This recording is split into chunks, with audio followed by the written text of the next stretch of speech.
Première chose, merci à tous d'être venus aussi nombreux pour cette 3e édition de Traveler on Stage à Bordeaux.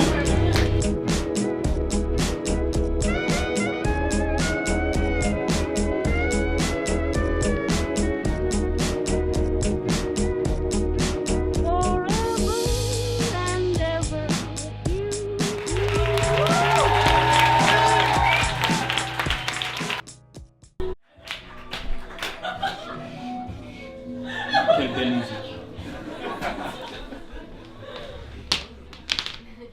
Mesdames, messieurs, bonsoir. Bon, je vais être tout de suite honnête avec vous, j'ai absolument pas pris mon texte parce que je suis con. Mais si j'ai un peu compris le concept du TOS, c'est raconter une anecdote sur une situation, sur un voyage. Il m'est arrivé différents soucis lors des différents périples, mais je vais... ça se voit, c'est surtout avec la douane. Mais je vais éviter de vous en parler ce soir, puisque c'était un moment assez douloureux dans ma vie, surtout au niveau du rectum. Ce soir, à la différence des autres speakers, je vais vous raconter une situation qui m'a réellement bouleversé, changé, fait évoluer. Puisque avant, évidemment, j'étais un peu un connard. Donc ce voyage, pour rentrer dans le récit et l'explication, qui m'a changé au plus profond de mon être, non, je ne parle pas de mon rectum, je vais mettre en place le décor. Donc ça s'est passé en Australie, plus particulièrement à Sydney, où j'ai eu la chance de faire un petit voyage puisque je n'étais pas très loin.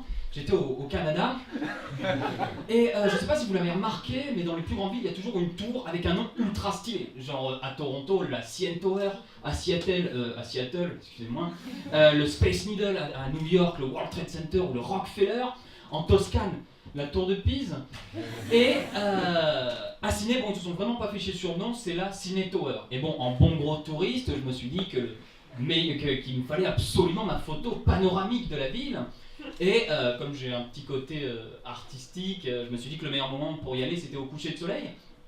C'est-à-dire vers 21h, enfin 21h dans ma tête, puisque réellement le coucher de soleil était à 19h30. Et comme je me suis dit que j'avais le temps, je suis allé visiter cette magnifique ville, à prendre en photo les plantes, les jardins, l'architecture, en sillonnant cette ville.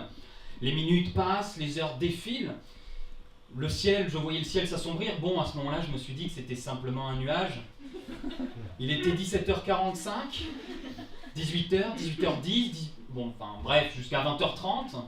Là, à ce moment-là, je me dirige donc vers cette fameuse tour, la Sydney Tower, et c'est à ce moment-là où j'ai commencé à ne plus pouvoir saquer les Asiatiques, parce que, évidemment, quand je suis arrivé là-bas, j'ai vite compris que je n'allais jamais être à l'heure pour avoir ma photo, parce que ce n'était même plus une famille, ce n'était même plus un groupe, mais c'était la moitié du continent asiatique qui était en train de faire la queue pour avoir une photo. Il y en avait partout, à droite, à gauche, devant, derrière, c'était insupportable, ça bousculait. Coucou, putain!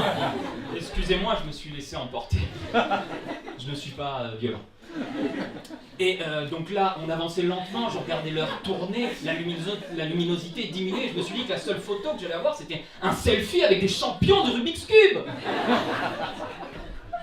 Et donc là, l'ascenseur arrive, les portes s'ouvrent, je rentre dedans, mon heure était enfin là. J'étais dans l'ascenseur, seul. Bon là, les 12 quarts d'asiatiques rentrent avec moi, je suis coincé dans un coin, je suffoque, je ne peux plus respirer, mais ce n'est pas grave, parce que ma photo, j'allais la voir. Enfin, je pensais que j'allais la voir, j'étais naïf. Et donc, on arrive en haut, les portes de l'ascenseur s'ouvrent, je sens l'air sur mon visage, je reprends ma respiration, je reprends des couleurs, je suis en train de revivre. Et tel un cop. Si vous entendez une voix, c'est parce que j'ai pas appris mon texte et c'est ma souffleuse Clara. Je vous la présente, je vous la présenterai après. Et là, tel un cow-boy, j'avais mon appareil photo Canon compact à la ceinture, prêt à dégainer pour prendre la plus belle photo qui soit. Et là, nuit noire. Il n'y avait pas une lumière, pas une putain de lumière. Donc, désespéré, je sors, enfin, je continue à faire le tour en haut de cette tour. Ça rime, je suis poète et je vous emmerde. Et le pire dans tout ça, merci. Et le pire dans tout ça, c'est que c'est pas le fait d'avoir loupé le coucher de soleil, parce qu'encore j'aurais pu avoir la ville illuminée. Mais non, le pire dans tout ça, c'est parce qu'il y avait des putains de nuages. Je ne voyais que dalle, rien. Donc là, désespéré, je continue à faire le tour, et là au loin je vois un mec en train de prendre en photo un écran. Bon là tout de suite je lui dis qu'il était complètement con. Et parce que encore, prendre en photo un écran ça peut se comprendre, mais lui il en prenait plusieurs, il était en mode rafale. Genre le pauvre il était désespéré. Et donc estomaqué, je commence à m'approcher vers lui, et au fur et à mesure que je m'approche, je me rends compte que cette personne était ultra brillante. Parce que même si on ne pouvait pas prendre de photos à l'extérieur, parce qu'il faisait complètement noir, il avait vu qu'il y avait un écran où défilaient des photos de photographes professionnels. Non mais le mec c'est un génie, donc là, émerveillé par une telle intelligence, je me mets à sa hauteur, et je lui demande avec un accent des plus parfaits, It's very intelligent to take pictures of this écran. Bon là, il a tout de suite compris que j'étais français, sûrement à cause de mon accent, parce qu'en plus d'être un connard, j'ai un accent de merde. Et évidemment, là, on commence à parler, à discuter. Bon, il m'a raconté, il m'a répondu quelque chose en français, mais je m'en souviens plus. Et on a commencé à discuter, et en fin de compte, cette personne que j'ai jugée, sans aucun scrupule, allègrement, s'est avéré être un mec ultra cool, puisque le soir même, on est allé dîner ensemble. Le lendemain, il m'a fait visiter les meilleurs spots de l'Australie, enfin du moins de Sydney qu'il avait pu trouver. Et il m'a même amené visiter le parc olympique de Sydney.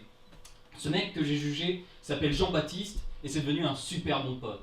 Je m'appelle Terence, j'ai 24 ans, et même si je suis toujours un connard, je n'ai plus d'a priori, enfin du moins je ne juge plus, enfin seulement pour vous dire que le speaker qui arrive juste après a une histoire incroyable, et que les plus belles histoires restent à écrire, et qu'elles ne sont qu'à portée de main. Merci.